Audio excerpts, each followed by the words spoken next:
अल्हम्दुलिल्लाह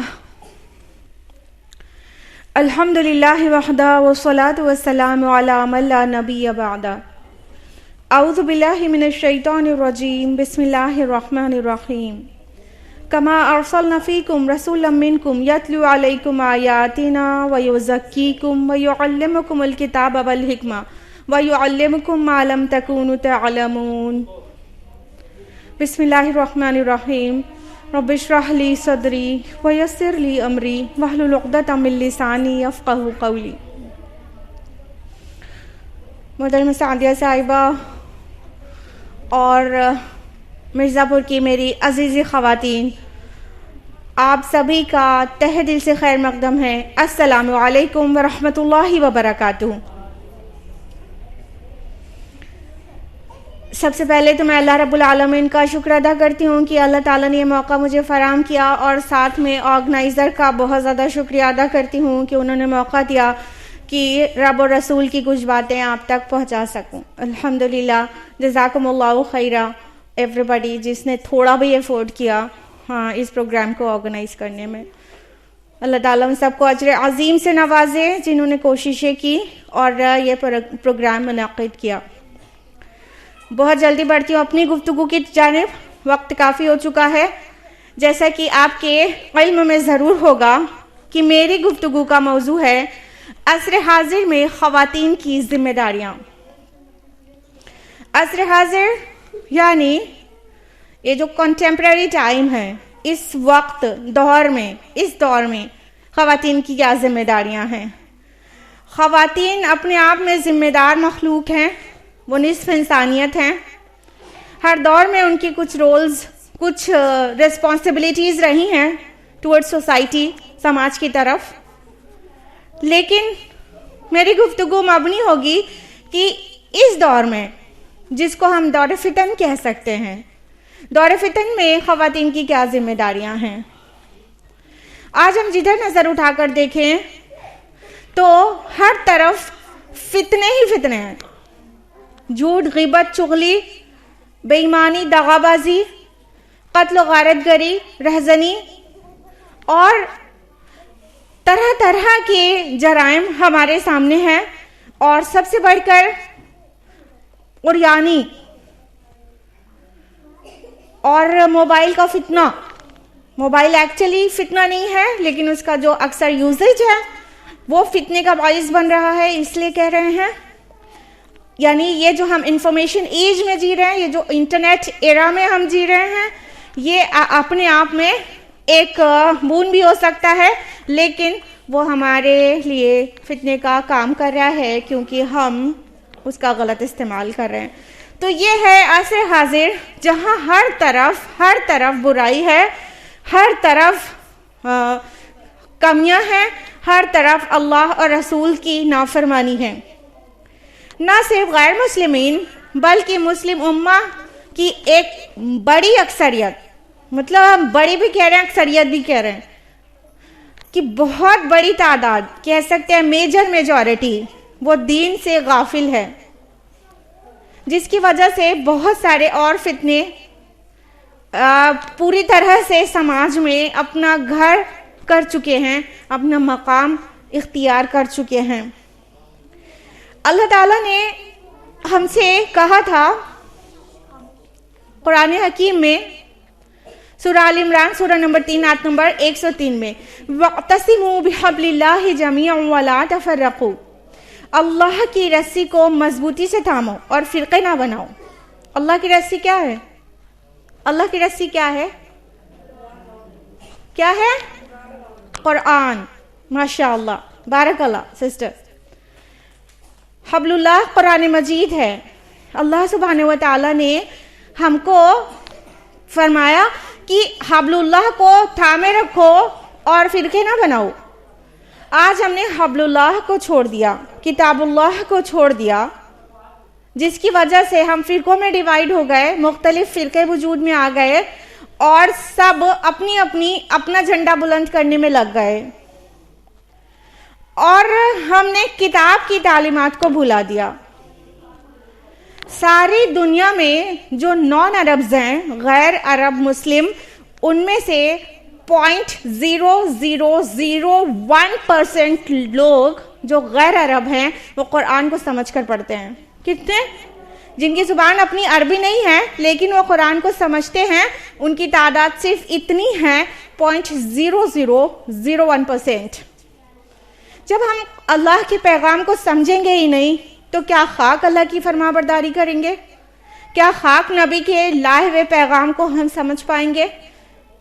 जब हम समझते ही नहीं, अरबी जुबान ही नहीं समझते और ना ही कुरान मजीद को तर्जुमे से पढ़ने की कोशिश करते हैं। तो ये मुख्तलिफ चीज़ें हैं, मुख्तलिफ वजूहात हैं, जिनमें से हमने टॉप वजह आपको बताई कि असर हाजिर में जो फितना अजीम बनकर सामने आया है वो ये है कुरान से दूरी। तो हम कुरान से दूर हो गए, लिहाजा हमारे अंदर अखलाकी ख़राबियाँ, हमारे अंदर किरदार की ख़राबियाँ, बेहयाइयाँ और न जाने कितनी बुराइयाँ, मामलाती ख़राबियाँ, वो सब आ गई और इबादत में बहुत कच्चे और दिखावटी हो गए हम। तो इस ऐसे पुरफितन दौर में हम ख़वातीन का क्या रोल हो सकता है, हमारी क्या जिम्मेदारियां हो सकती हैं, ये हमें जानना चाहिए।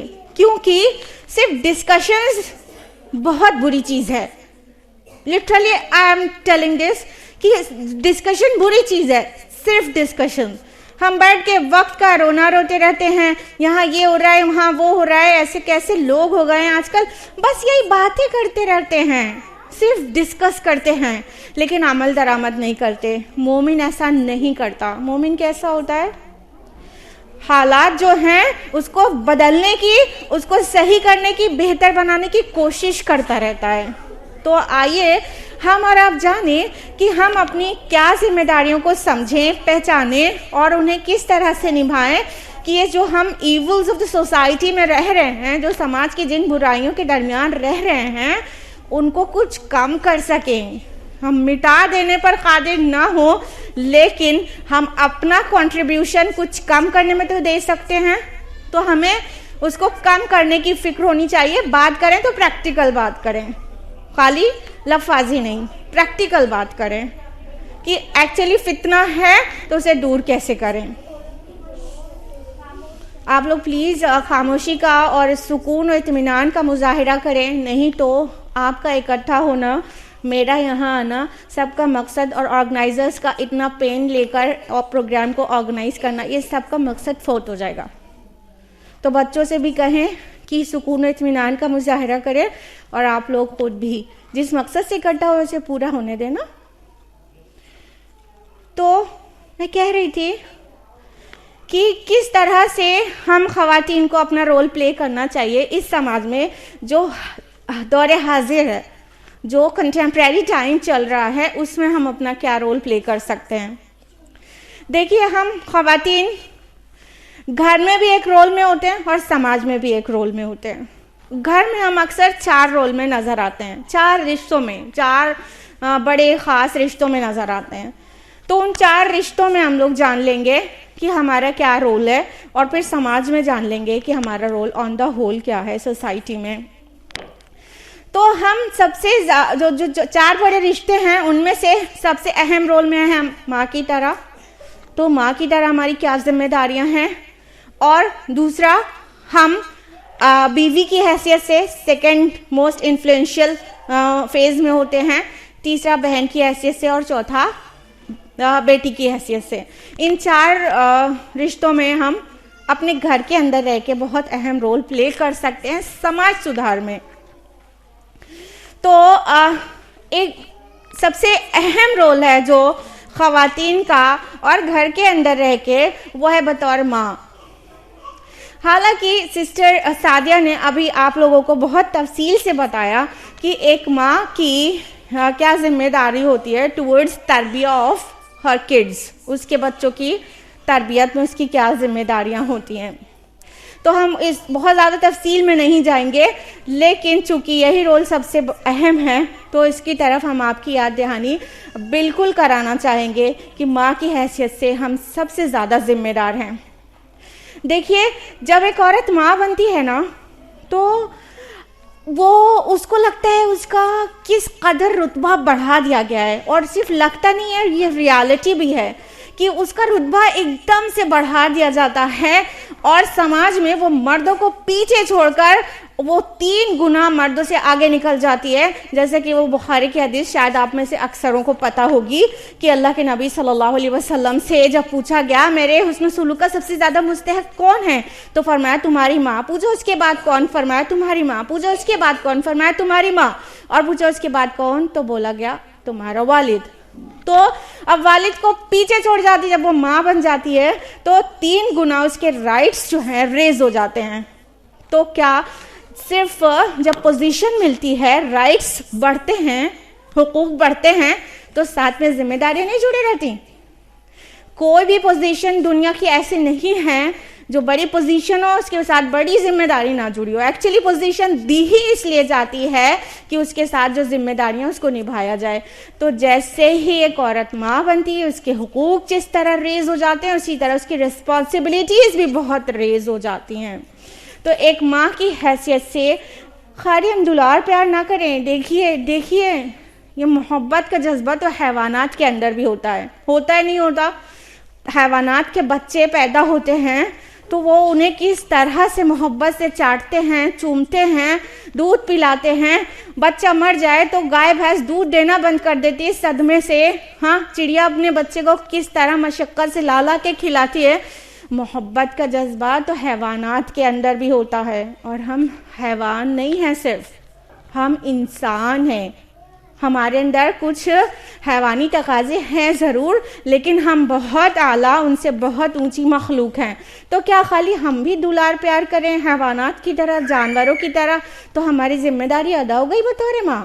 बिल्कुल नहीं।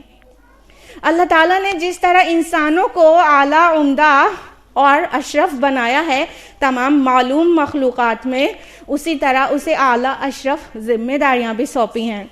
तो माँ बनने के बाद जिम्मेदारियां बहुत ज़्यादा बढ़ जाती हैं। एक माँ का काम है कि वो सबसे पहले ये मेक श्योर करे कि ये जो बच्चा मेरे रहम में आया है, अभी पैदा भी नहीं हुआ है, क्या मैं जो खा रही हूँ लुकमा वो हलाल का है? क्या मेरा शोहर हलाल कमा के मुझे खिला रहा है? क्योंकि जो औरत खाएगी उसी के खून से परवरिश होगी उसके रहम में बच्चे की, तो उसका खून तो वहीं से बनेगा। तो उसी वक्त से उसे होशमंद हो जाना चाहिए कि मेरे पेट में एक निवाला भी हराम का नहीं जाना चाहिए, और हलाल के ज़रिए मुझे अपने बच्चे की परवरिश करनी है। अल्लाह के नबी सल्लल्लाहु अलैहि वसल्लम बच्चों के लिए भी हलाल और हराम के लिए कितने कॉशियस रहते थे, आपको इस हदीस से समझ में आ जाएगा। मुस्नद अहमद की हदीस है। अल्लाह के नबी सल्लल्लाहु अलैहि वसल्लम के सामने हसन रज़ियल्लाहु अन्हु बच्चे थे, छोटे से, उन्होंने सदक़े की एक खजूर उठा के मुंह में रख ली। रसूलुल्लाह सल्लल्लाहु अलैहि वसल्लम ने उंगली डाल के हलक के अंदर से खजूर निकाली और फरमाया सदका आले मोहम्मद पर हराम है। हम और आप होते तो क्या करते? अरे बच्चा ही तो है, अब बच्चे के लिए क्या हलाल क्या हराम? नहीं, हमारे नबी ने ये अमल करके दिखाया कि बच्चे के पेट में भी हराम का एक लुकमा नहीं जाए। तो माँ को सबसे ज्यादा होशमंद होना चाहिए कि हम उसके पेट में हराम नहीं जाए, उसकी जिस्म से जुड़ के बच्चे के अंदर खून जा रहा है, उसकी परवरिश हलाल से होनी चाहिए। क्योंकि जो बच्चे हराम से परवरिश पाते हैं ना, तो वो अपना बुरा रंग समाज में दिखा के रहते हैं। दिस इज क्वाइट श्योर, बिल्कुल यकीनी बात है कि उनकी जो हराम से पलेंगे तो झूठ और बेहयाई और ना जाने कौन कौन से कर्म करेंगे बड़े होने के बाद, आप तसव्वुर नहीं कर सकते, ये जरूर होगा। और जो हलाल से, प्योर माल से, एकदम पाक रिस्क से परवरिश पाया हुआ, परवान चढ़ा हुआ बच्चा जो होता है बड़ा होने के बाद, वो बनता है आलिम, वो बनता है मुहद्दिस और मुफस्सिर और स्कॉलर, वो बनता है बड़ा होके, उसके अच्छाई के असरात समाज पे आके रहते हैं। तो हलाल से परवरिश करदा बच्चों के बड़े होने के बाद उनकी खूबियों के असरात भी समाज पर आते हैं, और हराम से परवरिश पाए हुए बच्चे के बड़े होने के बाद उसके बुरे असरात भी समाज पर आके रहते हैं। इसलिए माँ को सबसे ज़्यादा कॉन्शियस इस बारे में होना चाहिए कि उसका बच्चा और वो उसके खुद के पेट में हराम का एक लुकमा भी नहीं जाना चाहिए। हम में से कौन है यहाँ पर जिसको ये नहीं पता सूद हराम है, रिश्वत हराम है, कौन नहीं पता, सबको पता है।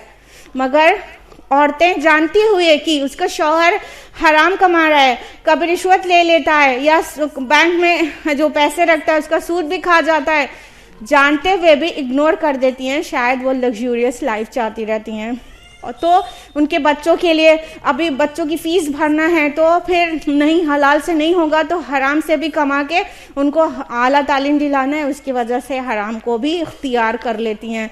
माँ का रोल सबसे बड़ा होता है कि वो घर में स्ट्राइक कर दे, हंगर स्ट्राइक, कि हराम का एक लुकमा ना मेरे पेट में जाएगा ना मेरे बच्चे के पेट में जाएगा। तो मर्द क्यों कर हराम कमा के लाएगा, जिसके लिए मर्दों का क्या होता है, कहते हैं ना बीवी बच्चे के लिए कर रहे हैं, तो अब बीवी बच्चे ही मना कर देंगे तो फिर वो किसके लिए ज़्यादा कमाने की कोशिश करेगा। लिहाजा सबसे पहले ये मेक श्योर करें कि हराम तो नहीं आ रहा है घर के अंदर बतौर माँ। उसके बाद बच्चे की आला तालीम और उम्दा तरबियत करें। आला तालीम से मेरी मुराद हरगिज़ भी मनी मेकिंग मशीन बनाने वाली तालीम से नहीं है। तालीम का मकसद होता है इंसान साजी, जहन साजी, शख्सियत साजी। तालीम का मकसद दौलत कमाने की मशीन बनाना नहीं होता, और ना ही क्रिश्चियन मिशनरी स्कूल्स में पढ़ाकर उनकी ब्रेन वॉशिंग करना होता है। आला तालीम वो होती है जिसमें सबसे पहले अल्लाह ताला का तारुफ कराया जाए, रसूल का तारुफ कराया जाए, और उसके बाद जो कंटेम्प्रेरी एजुकेशन है उससे कतई इस्लाम नहीं रोकता।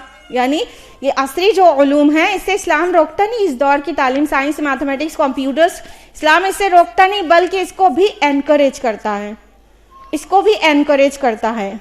अल्लामा इब्न क़य्यिम ने तिब्ब नबवी नाम से एक किताब ही मुरत्तब कर डाली। यानी हमारे नबी सल्लल्लाहु अलैहि वसल्लम के अक़वाल में इतनी बातें थी मेडिसिन की।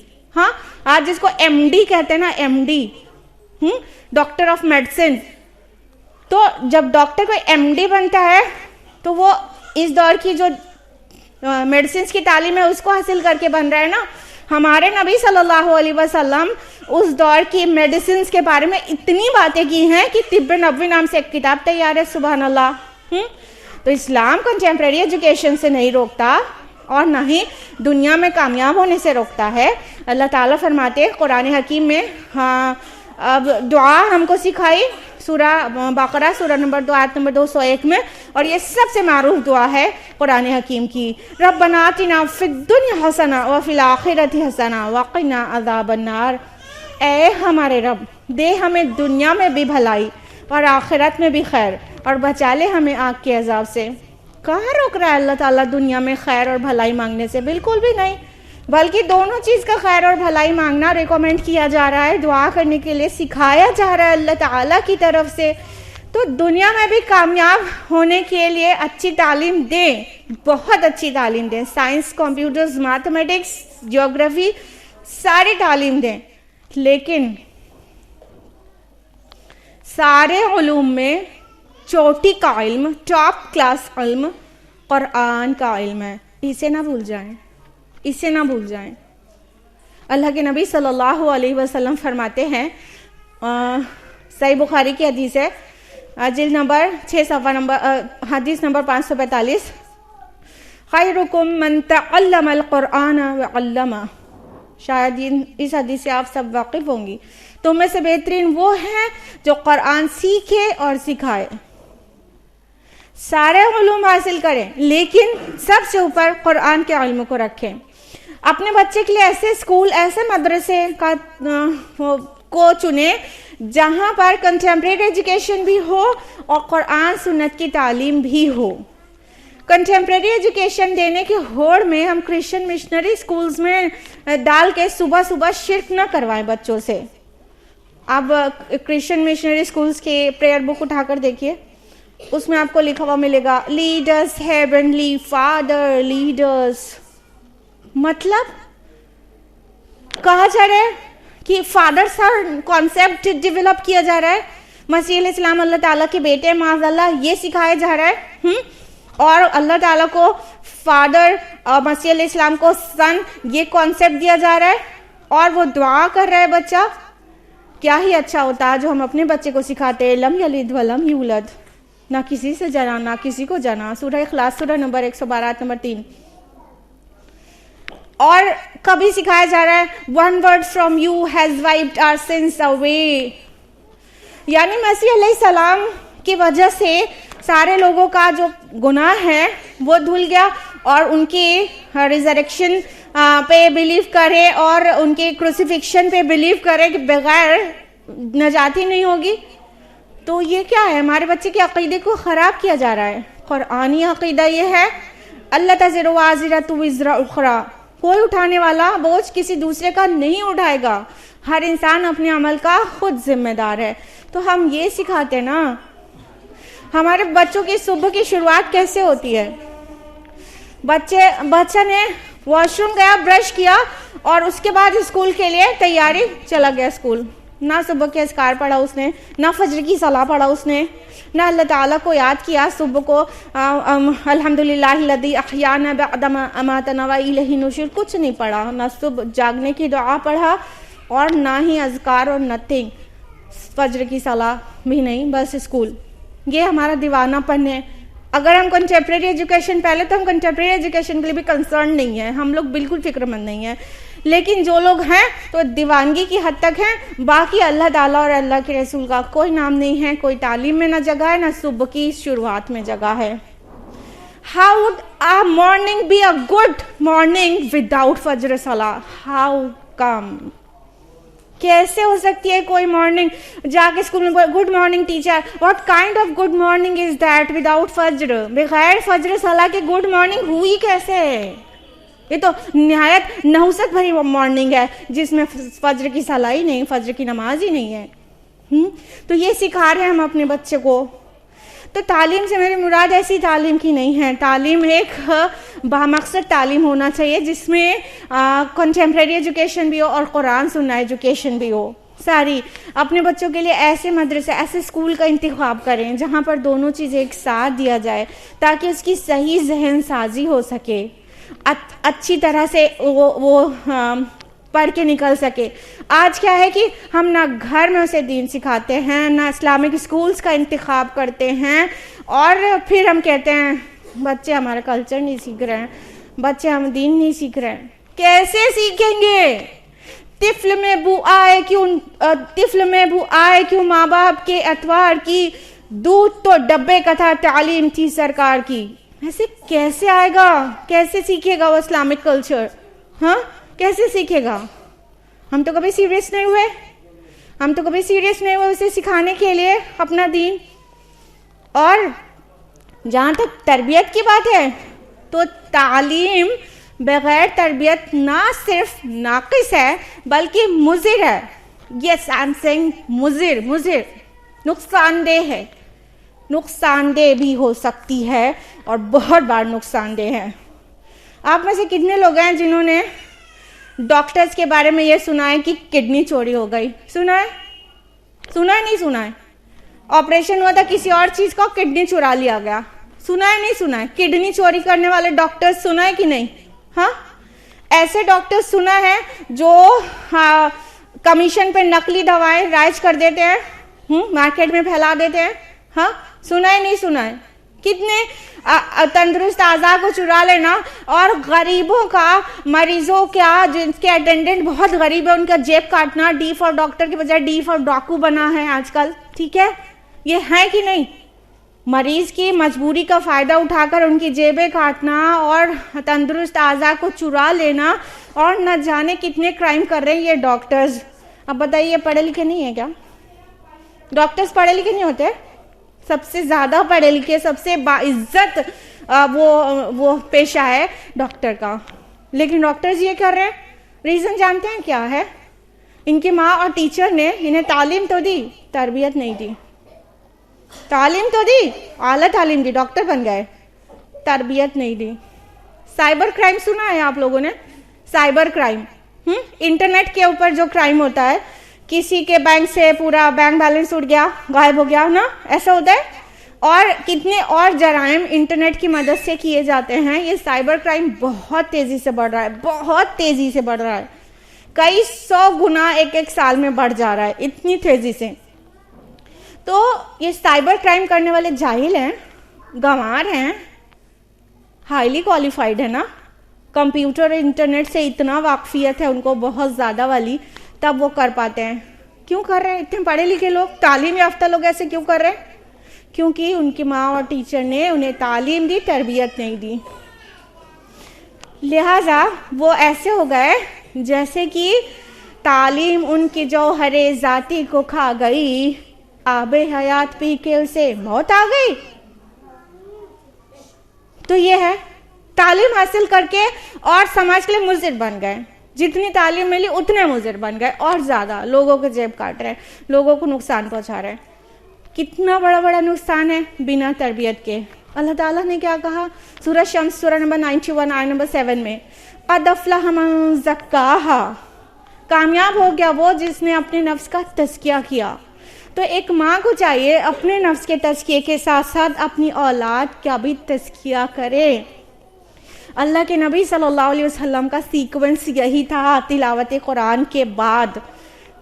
मैंने अपनी गुफ्तगू की शुरुआत में एक आयत की तिलावत की, वो थी सूरह बकरा सूरह नंबर 2 आयत नंबर 151, कमा अरसलना फीकुम रसूलन मिनकुम यतलू अलैकुम आयातिना व युज़क्कीकुम व युअल्लिमुहुमुल किताबा वल हिकमा व युअल्लिमुकुम मा लम तकूनु तअलमून। और इसी तरह हमने तुम ही में से एक रसूल भेजा जो हमारी आयात की तिलावत करता है, तुम पर तुम्हारा तज़किया करता है, तुम्हें किताब और हिकमत की तालीम देता है और तुम्हें वो सिखाता है जो तुम नहीं जानते थे।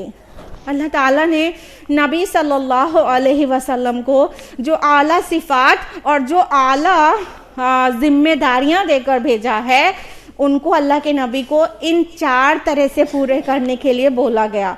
यतलु अलैहिम आयातिना, वो तुम पर तिलावते आयात करता है। तो सबसे पहले अपने बच्चे को कुरान सुनाए। हाँ सुनाए कह रहे हैं, अभी वो पढ़ नहीं पा रहा, अभी सुनाए उसे कुरान, मैसेज के साथ, तर्जुमे के साथ कुरान सुनाए।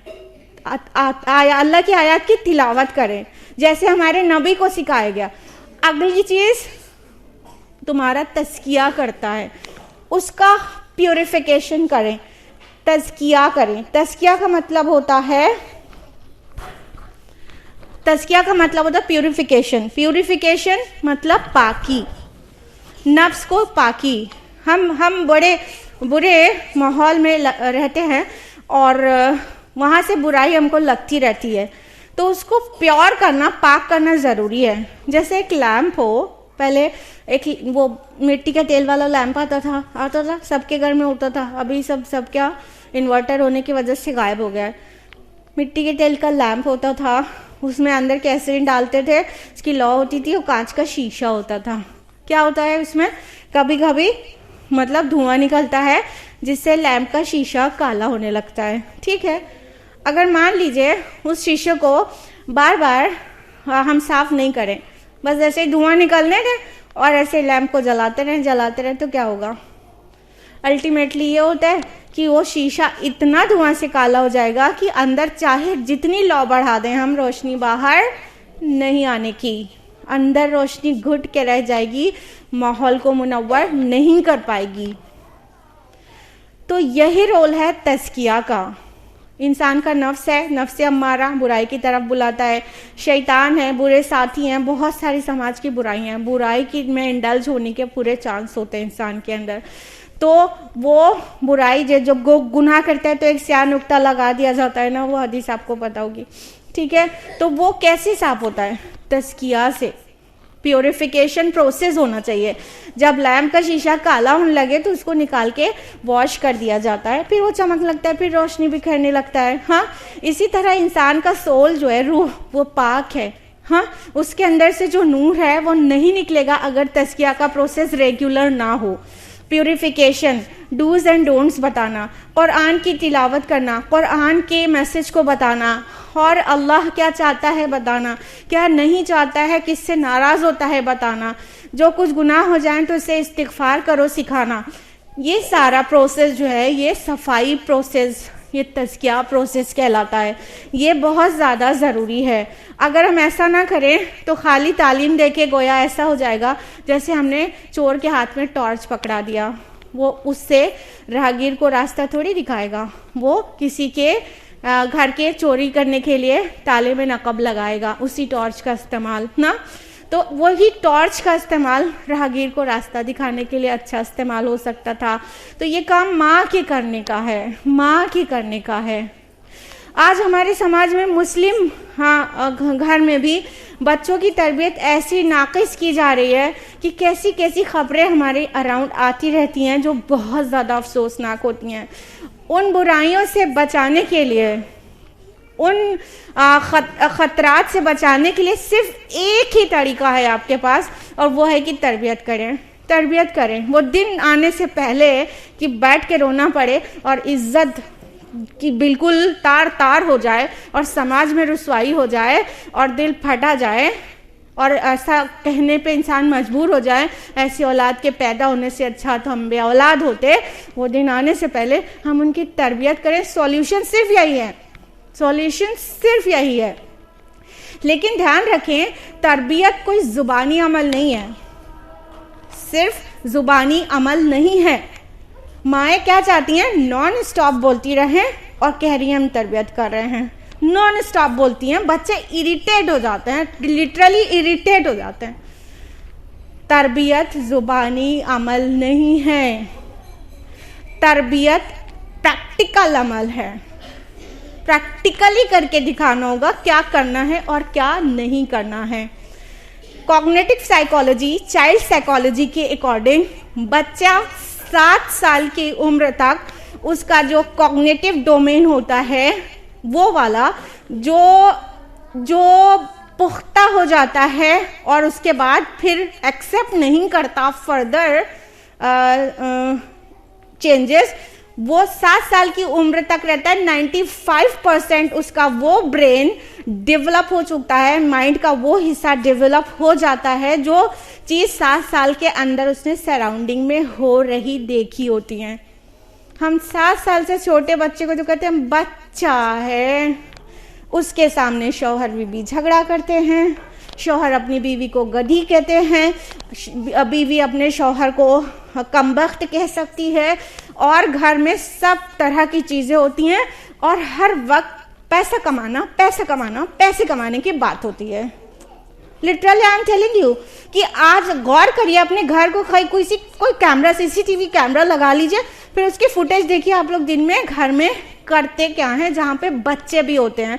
और 7 साल के अंदर अंदर उसकी तरबियत का 95% चीज़ पक्की हो जाती है, सिर्फ 5% की विंडो खुली रहती है जो 7 साल के बाद आप सिखा सकते हैं उसे। और 7 साल के अंदर के बाद 95% विंडो उसकी क्लोज हो चुकी होती है तरबियत की। और उस दरमियान घर के अंदर क्या क्या हो रहा होता है?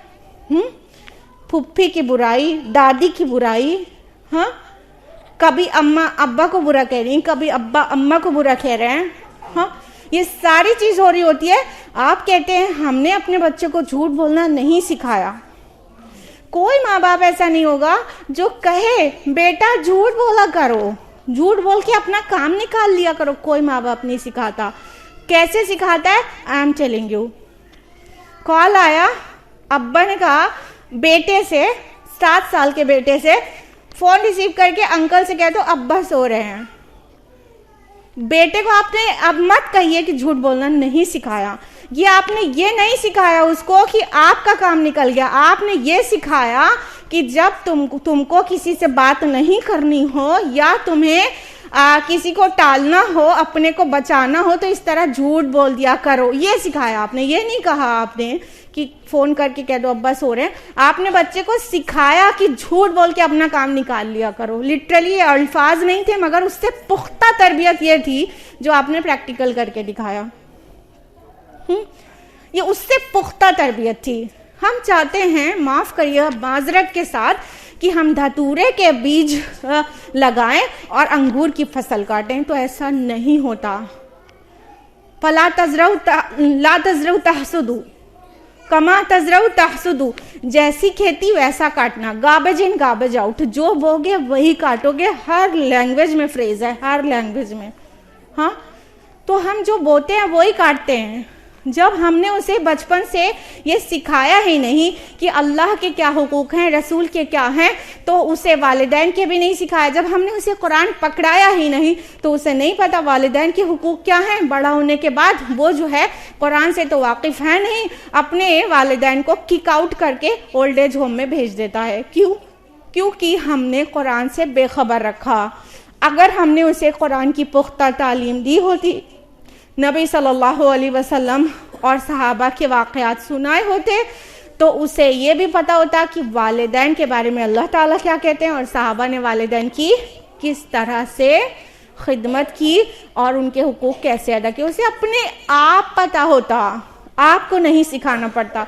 गौर करिए कुरान हकीम की सूरह लुक़मान पर, उसका जो दूसरा रुकू है, हज़रत लुक़मान अपने बच्चों को बहुत सारी नसीहतें कर रहे होते हैं। सबसे पहले करते हैं कि शिर्क ना करना, इन्ना शिर्का लज़ुल्मुन अज़ीम, शिर्क जुल्म अज़ीम है। सबसे पहले अल्लाह ताला का हक बताते हैं। अब उन्होंने अपने बच्चे को खुद अपना हुकूक नहीं बताया, अल्लाह ताला ने उसमें 2 आयत इंसर्ट कर दी वालिदैन के हुकूक के मुतालिक। सुभान अल्लाह। फिर हज़रत लुक़मान की नसीहतें कंटिन्यू होती हैं। ये आपका होमवर्क रहा, घर जाके पढ़िएगा। सूरह लुक़मान की आयत नंबर 12 से लेके 19 तक आप घर जाके पढ़िएगा। उसमें हज़रत लुक़मान की क्या नसीहतें हैं, उसके दरमियान में अल्लाह ताला ने वालिदैन के हुकूक मेंशन कर दिए।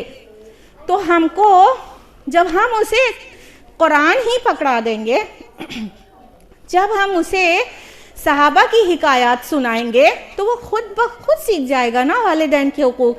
तब हरगिज़ वो दीनदार बच्चा हरगिज़ भी अपने वालिदैन को ओल्ड एज होम में, वृद्धाश्रम में नहीं डालेगा। वो खिदमत करेगा जैसे बचपन में उन्हें पाला था उनके वालिदैन ने, और कहेगा रब्बिरहमहुमा कमा रब्बयानी सगीरा। हाँ, ये दुआ करेगा अपने वालिदैन के लिए। तो हमें जो करने की ज़रूरत है वो ये है, माँ की हैसियत से हमारी सबसे नाजुक जिम्मेदारी है कि हम उसे अच्छी तरबियत दें। और अच्छी तरबियत के लिए घर में रोल प्ले करना शुरू कर दीजिए। अगर आप चाहते हैं आपका बच्चा ईमानदार बने, तो घर में ईमानदारी आप दिखाइए उनके अब्बा के साथ मिल के। अगर हम चाहते हैं बच्चा सच्चा बने, तो उसके सामने कभी आपको झूठ उसने विटनेस ना किया हो, कभी ना देखा हो कि आपने झूठ बोला। अगर आप चाहते हैं बच्चा नमाजी बने, तो आपको कहने की तो बिल्कुल ही ज़रूरत नहीं है। बस वो बच्चा बचपन से, वो 6 महीने का था तो ऑब्जर्व कर रहा था, वो 1 साल का था तो ऑब्जर्व कर रहा था, अब वो 1.5 साल का हो गया, वो खड़े होके जैसे अजान होगी उसे ऑब्जर्व करता है कि एक आवाज़ आती है बाहर से, और अम्मी उठती हैं, हाथ मुंह गीले करती हैं और लपेट के खड़ी हो जाती हैं, और अब्बू टोपी उठाते हैं और भाई टोपी उठाते हैं, बाहर चला जाता है। वो ऑब्जर्व कर रहा है, वो सीख रहा है। मत समझिए कि वो बच्चा बड़े होने के बाद सीखता है, नहीं, वो बच्चा मदर्स वूम से सीखना शुरू कर देता है। तो वो सीख रहा है, और 1.5 साल का होगा, अल्लाह की कसम ऐसे सीन आपने देखे होंगे नमाजी माओ के। 1.5 साल का है, सिर्फ खड़ा ही हो पाता है अभी। वो खड़ा होकर माँ के बगल में अपना भी लपेट लेगा कोई चीज़, चाहे वो लड़का ही क्यों ना हो, और वो खड़ा हो जाएगा माँ की बगल में क़याम में, और माँ सजदा करेगी तो खड़े खड़े सजदा कर लेगा। आपने देखा होगा। सिखाने की ज़रूरत प्रैक्टिकल से है, प्रैक्टिकल से। और प्लीज़ तरबियत के सही वक्त में धोखा ना खाएं। टहनी जब हरी होती है तब मुड़ सकती है, जब वो पुख्ता हो गई, पक्की हो गई, तो उसे मोड़ने की कोशिश करेंगे, मोल्ड करने की कोशिश करेंगे तो टूट जाएगी, मगर मुड़ेगी नहीं। तरबियत का सही वक्त बहुत छोटे हैं, जब 7 के अंदर के, शुरू से 0 से लेके 7 ईयर्स तक सबसे ज़्यादा तरबियत का सही टाइम है। तो उस वक्त धोखा ना खाएं। ये कहना सबसे ज़्यादा टॉक्सिक है कि जब बड़ा होगा तो सही हो जाएगा। अभी बच्चा है, ऐसा कर रहा है, जब बड़ा होगा तो अपने से सही हो जाएगा।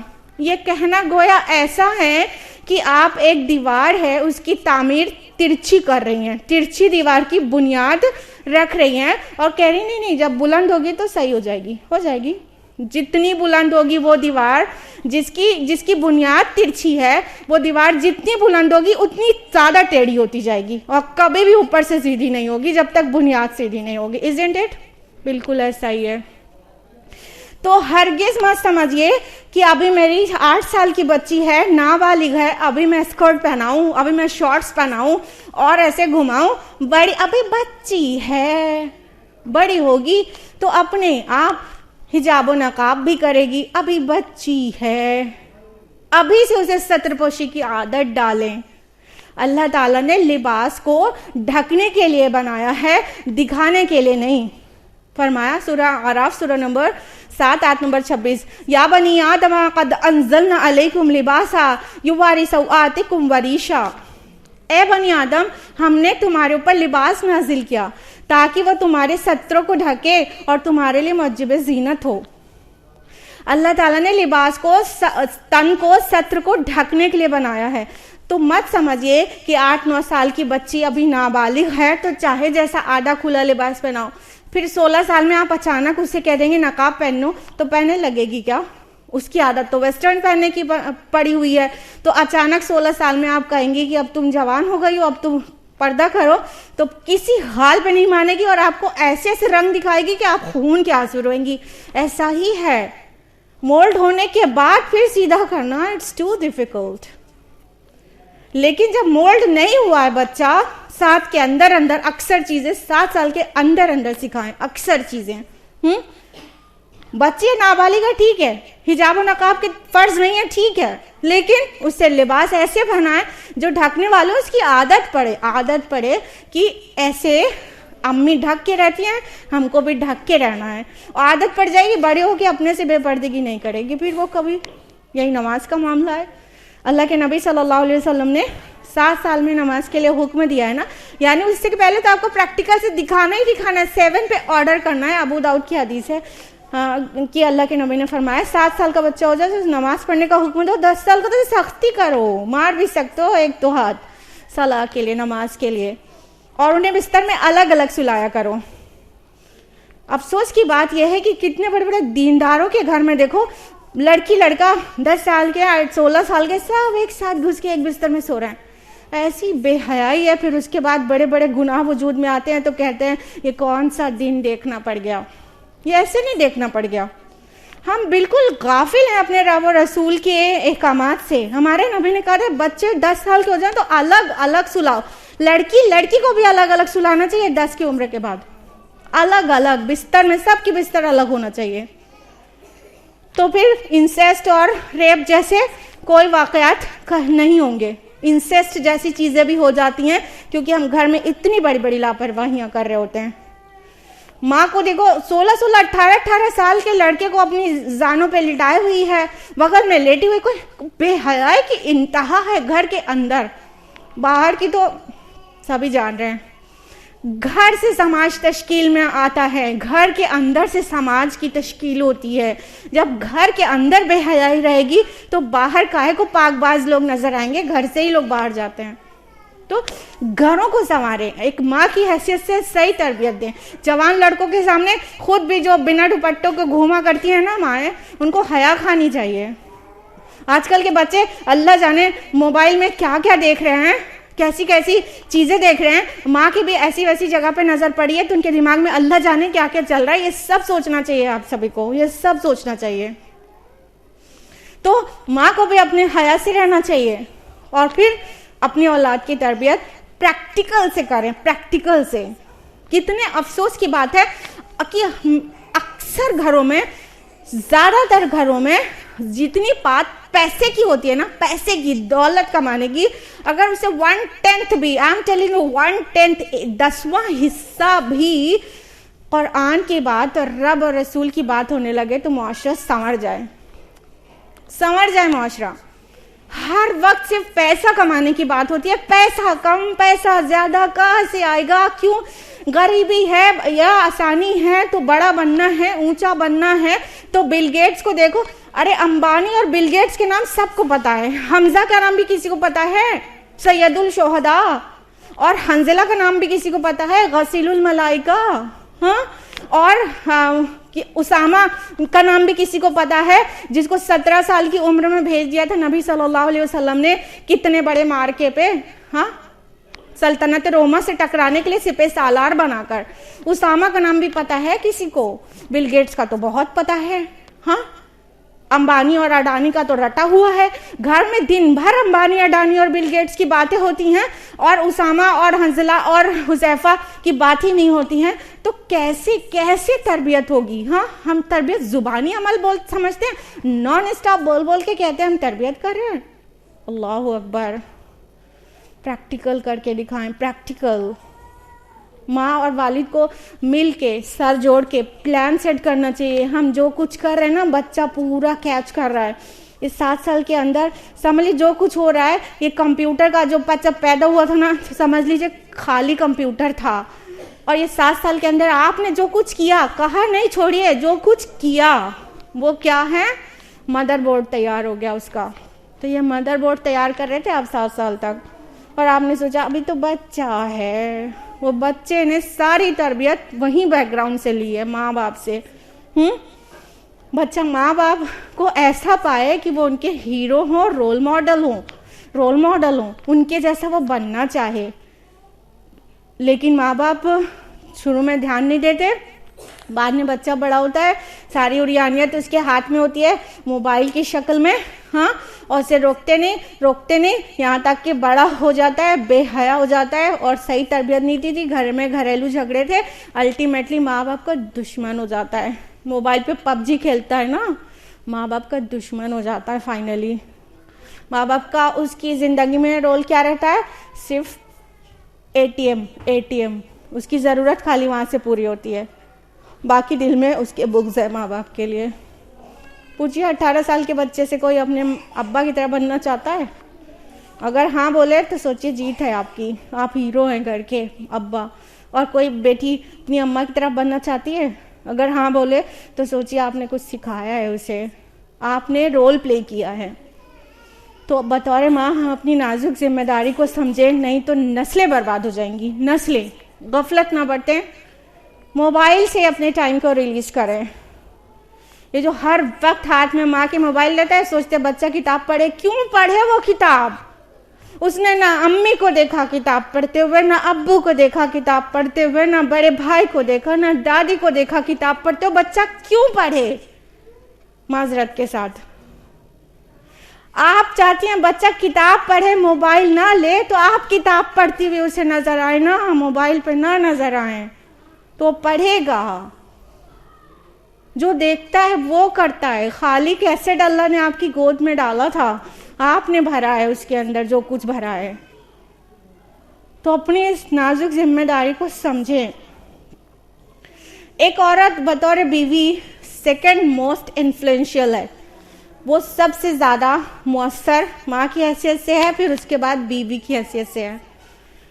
मत कहिएगा अरे नहीं मेरे ये तो सुनते ही नहीं है मेरी बात, इनके ऊपर तो मेरी बात का असर ही नहीं होता, ये तो हमको कुछ वैल्यू ही नहीं करते, ये तो कुछ समझते ही नहीं है, मेरा कोई असर नहीं उन पर। बिल्कुल गलत है आप। हम आपको कुरान से साबित करेंगे कि शौहर के ऊपर बीवी का कितना बड़ा असर होता है। कुरान से, कुरान हकीम में आप पढ़ें सूरह क़सस सूरह नंबर 28 आयत नंबर 9 में, फिरऔन जैसा टायरेंट रूलर, इतना जालिम बादशाह, उसकी बीवी कहती है, मूसा अलैहिस्सलाम जब बेबी मूसा अलैहिस्सलाम जब नाइल रिवर में से उनके महल में चले आते हैं, तो वो उठाती है आसिया, तो क्या कहती है अपने शौहर से? सबको पता है ना कि फिरौन का ऑर्डर था कि बनी इसराइल के हर मेल चाइल्ड को, हर बेटे को कत्ल कर दिया जाएगा पैदा होने के बाद। उठाती है, चेहरे मोहरे से वो जाहिर हो रहा था कि बनी इसराइल का बेटा है, लेकिन वो क्या कहती है सूरह क़सस के आयत नंबर 9 में कि इसे मत कत्ल करो, क्या पता ये हमारे काम आए या हम इसे अपना बेटा ही बना लें और हमारे आंखों की ठंडक बने, ये इसे कत्ल मत करो। अल्लाहु अकबर। बीवी का कहना था, फिरौन जैसा जालिम बादशाह पूरे बनी इसराइल के लिए ऑर्डर पास किया हुआ है कि बच्चा मेल पैदा हो तो कत्ल कर देना है। बीवी ने कहा मत कत्ल करो, सुभान अल्लाह, छोड़ दिया। इतने जालिम बादशाह, इतने जालिम इंसान के ऊपर बीवी का ये असर हो सकता है, तो बताइए कि आपका शौहर उससे ज़्यादा जालिम है माशाल्लाह। क्या जालिम है आपके शौहर? आपका खूब असर होता है उन पर, खूब असर होता है। बस अपना असर सही जगह दिखाया करिए, अपने अंदर वो क्वालिटीज़ लाइए कि वो जो असर है वो फ़ायदे की तरफ टर्न हो जाए और नुकसान से बच जाए। अगर एक नेक सौले बीवी अपने शौहर से 2 टुक कह दे कि मुझे ऐशो इशरत की ज़िंदगी नहीं चाहिए, मुझे हराम से सजे हुए ड्राइंग रूम नहीं पसंद है, मुझे हलाल की हद में एक कुटिया में रहना और 2 वक्त की सूखी रोटी खाना बर्गर और पिज़्ज़ा खाने से बहुत बेहतर है, तो अल्लाह की कसम हराम के कितने ही दहाने बंद हो जाएंगे, क्योंकि बीवी नहीं खाएगी। बीवी कह रही है, जब उसे नहीं खाना है तो किसके लिए शौहर को कमाना है? तो बीवी का ये असर होता है। अपना पावर दिखाइए अच्छी जगहों पर, जैसे अबू अय्यूब अंसारी रज़ी अल्लाह अन्हु की बीवी ने दिखाया। एक दिन बैठे थे बाग में बड़े उदास से, बीवी ने पूछा क्या हुआ, क्यों परेशान है? बोले माल ने परेशान कर रखा है। अच्छा, माल ने परेशान, ये नहीं कि माल की कमी है, सुभान अल्लाह, सहाबा कैसे होते थे। माल की ज्यादती ने परेशान कर रखा है, इतना माल अल्लाह ने दिया, क्या करूं? तो बोलती है बस खर्च कर दीजिए। कहाँ खर्च कर दूं? अपने रिश्तेदारों पर खर्च कर दीजिए। 32,000 दिरहम एक दिन के अंदर अपने रिश्तेदारों पर खर्च करके चले आए। सुभान अल्लाह, खुश और बीवी भी खुश। अब आप हमको ये बताइए, हमारे और आपके शौहर होते और पूछते ये माल है, इसने परेशान कर रखा है और मैं क्या करूं, तो हम क्या जवाब देते हैं? हम फौरन कहते मेरा सोने का कंगन बनवा दीजिए, मेरी चांदी की पायल बनवा दीजिए। हाँ, ये कहते ना। और अगर किसी और पे खर्च करने के लिए बोलना होता तो कहते मेरे रिश्तेदारों पर खर्च कर दीजिए, मेरी बहन को स्कूटी दिला दीजिए, हाँ, मेरी अम्मी को एक चश्मा बनवा दीजिए। कितनी जल्दी अपने रिश्तेदार को सजेस्ट करते ना। उन्होंने ये नहीं कहा, उन्होंने उनके रिश्तेदार पर खर्च करने के लिए कहा, और खर्च करके आ गए तो बीवी भी खुश। ऐसी बीवियां बने, ऐसी बीवियां बने जो शौहर को खैर की तरफ बुलाएं और शौहर के बुराई के असबाब को मिटा दे। ऐसी औरत बने, ऐसी खातून। खदीजा रज़ी अल्लाह अन्हा की तरह बहुत गमगुसार बीवी बने, अपने शौहर का दिल जीत लें, फिर वो आप जो कहेंगे वो करेगा। अल्लाह की कसम, एक बार शौहर के दिल जीत लो, उसके ऊपर दिल पे फिर राज करो, फिर जो कहो वो करेगा। बस अखलाक से उसका दिल जीत लो, इतने फरमाबरदार बनो उसका, और गमगुसारी करो। जब मुश्किल में आए घर में तो उसे हौसला दो, ताने ना दो। बीवी की हैसियत से क्या करते हैं, शौहर परेशान घर में चला आ रहा है तो हम फौरन ताने देना शुरू कर देते हैं। आपने ऐसे से ऐसा किया था ना, उसी का नतीजा भुगतिए। अब हमने उनकी मुश्किल को और बढ़ा दिया। ऐसी बीवी नहीं बने, खदीजा रज़ियल्लाहु अन्हा की तरह बने। माँ खदीजा रज़ियल्लाहु अन्हा कैसी थी? जब रसूलुल्लाह सल्लल्लाहु अलैहि वसल्लम के पास पहली वही आई थी तो कितना फियरफुल थे, एकदम खौफज़दा थे। आए खदीजा रज़ियल्लाहु अन्हा के पास और बोले ज़म्मिलूनी, मुझे कंबल उड़ा दो, मुझे कंबल उड़ा दो। आपने उठा दिया। जब आपका खौफ जाता रहा तो आप सल्लल्लाहु अलैहि वसल्लम की ज़ुबान मुबारक से निकला, मुझे अपनी जान का डर है। खदीजा रज़ियल्लाहु अन्हा के जो अल्फाज थे वो तारीख़ी बन गए, सही बुखारी की पहली किताब में दर्ज हो गए। सही बुखारी जिल्द नंबर 1 किताबुल वही बाब नंबर 1 हदीस नंबर 3। अल्लाह के रसूल की बीवी ने कहा, नहीं, अल्लाह आपको ज़ाया नहीं करेगा। आप नाते जोड़ते हैं, नातवान का बोझ अपने ऊपर लेते हैं, जो चीज़ लोगों के पास नहीं कमा कर देते हैं, हादसात में हक़ की मदद करते हैं, अल्लाह आपको रुसवा नहीं करेगा, अल्लाह आपको ज़ाया नहीं करेगा। उनके गमगुसारी के अल्फाज थे कि आपका खौफ जाता रहा। नबी सल्लल्लाहु अलैहि वसल्लम अक्सर खदीजा रज़ियल्लाहु अन्हा की तारीफ़ में ये कहा करते थे कि मुझे जब कुफ़ार जब भी सताते थे तो मैं खदीजा के पास आता तो खदीजा मेरी ऐसी ढारस बंधाती कि कहती, या रसूल अल्लाह, कोई भी अल्लाह का कोई ऐसा रसूल हुआ है जिसको कुफार ने ना सताया हो? तो आप तो अल्लाह के रसूल हैं, तो उनका गम कम हो जाता। आप सल्लल्लाहु अलैहि वसल्लम बारहा अपनी फौजशुदा बीवी की तारीफ दूसरी बीवियों से किया करते, यहाँ तक कि आयशा रज़ियल्लाहु अन्हा कभी कभी उनके ऊपर वो रोब तारी हो जाता कि खदीजा इतनी मतलब बूढ़ी खातून का इतनी देर से तारीफ किए चले जा रहे हैं जो मर भी चुकी है काफ़ी अरसे पहले। इस तरह ऐसी बीवी बनने की ज़रूरत है, और फिर वैसी बीवी बन के अपनी अल्लाह की बात मनवाने की ज़रूरत है। अगर उसके अंदर कुछ बुरी आदतें उसको संवारने की ज़रूरत है। अगर वो समाज के लिए मुफीद नहीं है तो समाज के लिए मुफीद बनवाने के लिए एनकरेज करने की ज़रूरत है।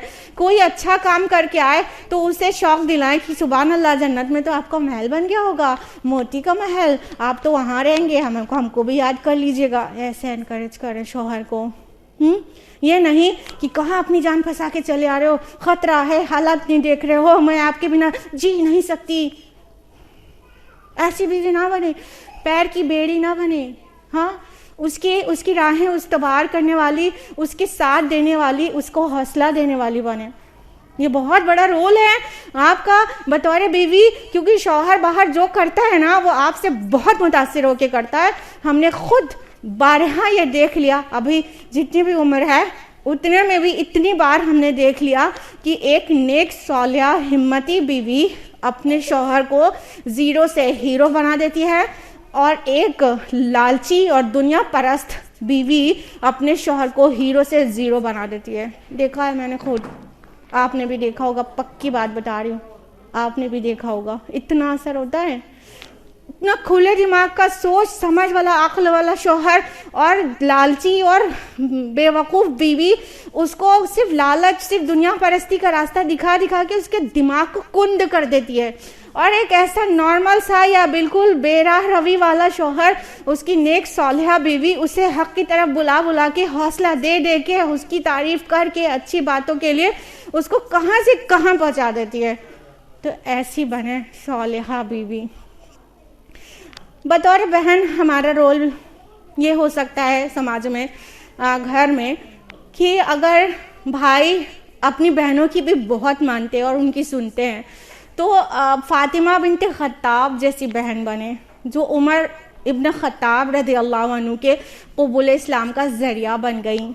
आपको वो वाक़या पता होगा कि उमर रज़ियल्लाहु अन्हु कैसे खूंखार रसूलुल्लाह सल्लल्लाहु अलैहि वसल्लम के को कत्ल कर देने के नियत से माज़अल्लाह निकले थे, और लोगों ने कहा, अरे वहाँ पे बाद में जाना, पहले अपने घर में देख लो, तुम्हारी बहन खुद ईमान ला चुकी है, तुम्हारे बहनोई। पहुँच गए अपनी बहन के घर, फातिमा बिन्त खत्ताब, बहनोई को मारा और बहन को भी थप्पड़ लग गया, उनके खून निकलने लगा।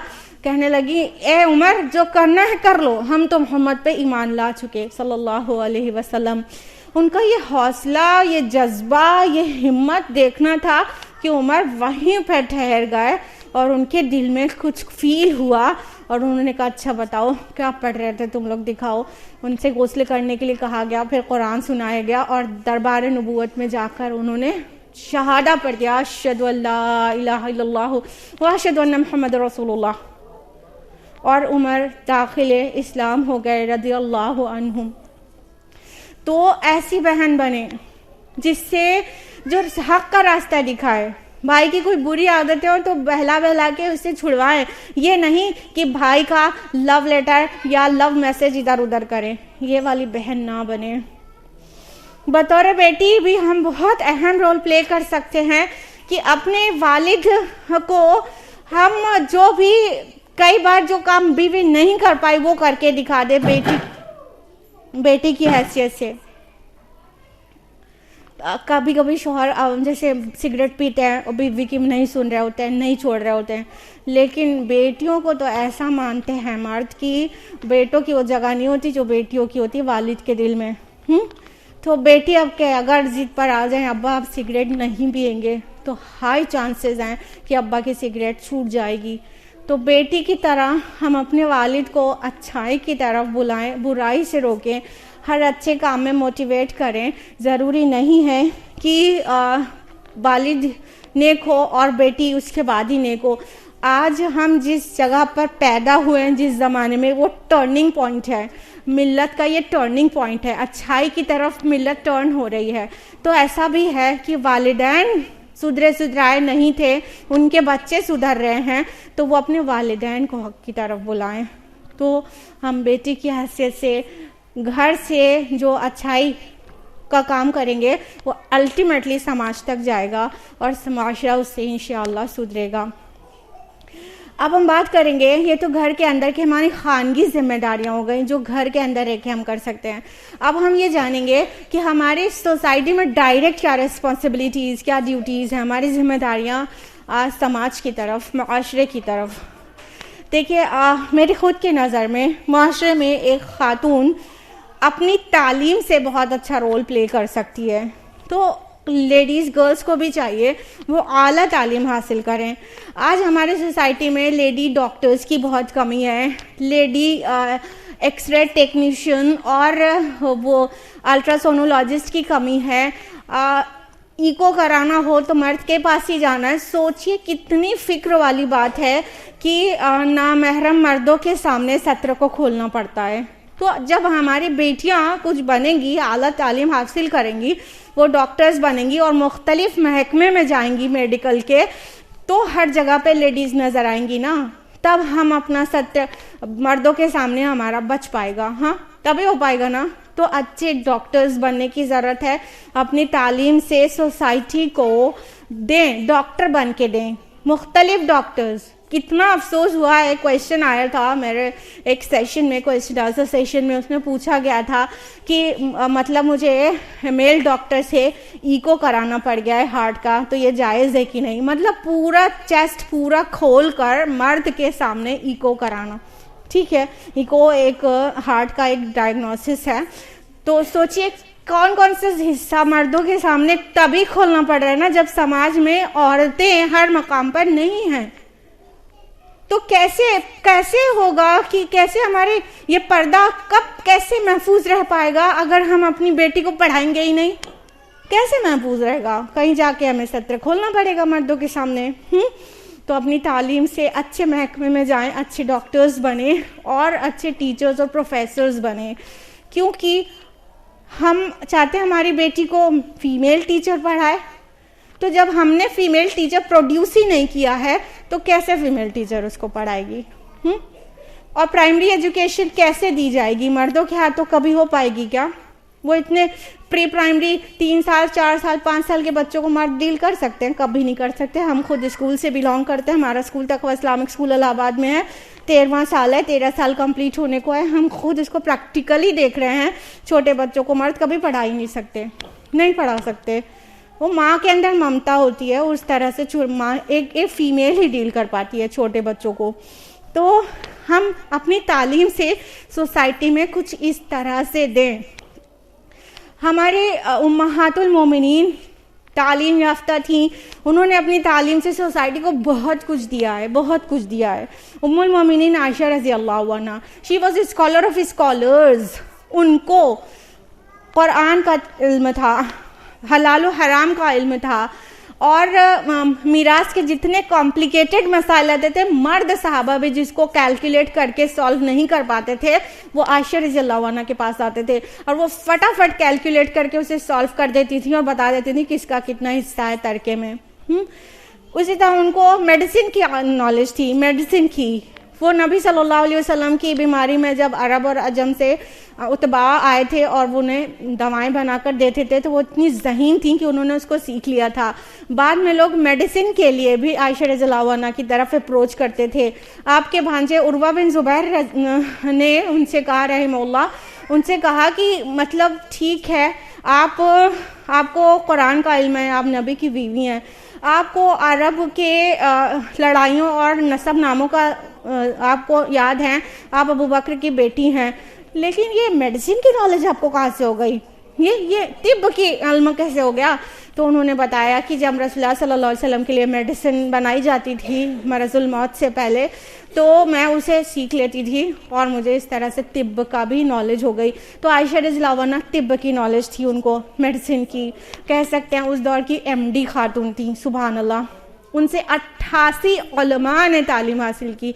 88 उलमा ने एक खातून से तालीम हासिल की। She was a scholar of scholars, माशाल्लाह, एक औरत, खातून। उसके अलावा 2210 अहादीस आयशा रज़ियल्लाहु अन्हा से मरवी है। एक खातून से 2210 अहादीस की नैरेटर हैं, सुभान अल्लाह। हाँ, तो आयशा रज़ियल्लाहु अन्हा के अपने इल्म से दुनिया को इतना दिया है। और उसके अलावा भी समाज में, उस समाज में और ख़वातीन थीं।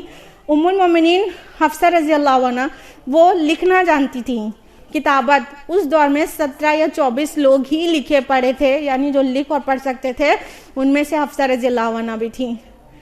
वो लिखना पढ़ना जानती थी। उसके अलावा शिफा बिन्त अब्दुल्लाह रज़ियल्लाहु अन्हा, वो इतनी माइंडेड लेडी थी कि उमर रज़ियल्लाहु अन्हु उनसे मशवरा करते थे। सईदा नफीसा रहमतुल्लाह, उनकी पोती, हसन रज़ियल्लाहु अन्हु की पोती सईदा नफीसा, उनसे इमाम शाफी ने तालीम हासिल की है। इतनी आला तालीम याफ्ता ख़वातीन हमारे समाज में थी। तो हम पढ़ाई की तरफ, एजुकेशन की तरफ तवज्जो करें और इल्म हासिल करें। दुनिया और दीन का कोई तफरीक ना करें। कुरान सुन्नत का भी इल्म हासिल करें, साइंस मैथमेटिक्स का भी इल्म हासिल करें। और इनफैक्ट जब हम साइंस मैथमेटिक्स का इल्म हासिल करेंगे ना, तो कुरान हमें ज़्यादा समझ में आएगा। मेरी तालीम साइंस से है, तो हम तो कुरान की कोई भी साइंटिफिक आयत होती है तो उसका साइंटिफिक व्यू पॉइंट बताए बगैर एक्सप्लेन ही नहीं करते। यानी कुरान भी हमें 1000 से ज़्यादा आयात हैं जो साइंस पे बात करती हैं। तो हमें कुरान भी बेहतर तब समझ में आएगा जब हमें साइंस की अच्छी नॉलेज हो। तो हम अपने इल्म से समाज को दें इस तरह से। उसके अलावा हमारी कुछ दावती जिम्मेदारियां भी हैं। अदर दैन तालीमी जिम्मेदारियां, हमारी कुछ दावती जिम्मेदारियां भी हैं। जिस तरह उम्महातुल मोमिनीन ने दावत का काम किया, उन्होंने पैगाम को अल्लाह के आगे तक पहुंचाया। ज़रा गौर करिए कि नबी सल्लल्लाहु अलैहि वसल्लम की सिर्फ एक ही ज़ौजा थी जिनके पास औलाद थी, खदीजा रज़ियल्लाहु अन्हा। बाकी वो भी सब बड़े हो गए थे इस्लाम के आने से पहले।